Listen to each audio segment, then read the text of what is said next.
మీ తమ్ముడు ఆ గేదె మొక్కమోడు వచ్చాడని ఈ ఎలుగంటి మొక్కమోడు 4 ఊళ్ళకి వినిపించేలా అరిచాడు. బావొచ్చాడు నాన్న అని. వాడు 10 కిలోమీటర్ల దూరం నుంచి వస్తేనే వాడికంత మర్యాద ఇస్తాం. మనము 80 కిలోమీటర్ దూరం నుంచి వస్తున్నాం కదే, ఏ రోజైనా మర్యాద ఇచ్చారా? నీ కొంప ఏ రోజైనా ఈ అల్లుడికి మర్యాద ఇచ్చిందా?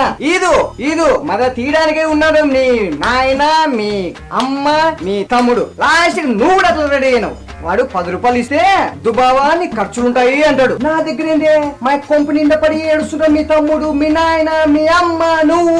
నా ఖర్చులుండవా? నీకు తెలియకుండా నా దగ్గర డబ్బులు తీసుకుంటాడు, నాకు తెలియకుండా నీ దగ్గర డబ్బులు తీసుకుంటాడా లేదా? నీ తమ్ముడు తీసుకుంటున్నాడు. వాడు పెట్రోల్ అయిపోతే ఫోన్ పే చేయమంటాడు, బిర్యానీ తింటే బాగా ఫోన్ పే చేయంటాడు, లేదా నేను చేయలేదా నీ దగ్గర చెప్పించి మరీ చేపించుకుంటాడు. ఏమండి మా తమ్ముడు బాధల్లో ఉన్నాడు, ఏమండి మా తమ్ముడు డబ్బులు కావాలని అంటున్నాడా? చేపించుకుంటాడు. అంటే మర్యాద తీయడానికి నా ఖర్చులుండవా?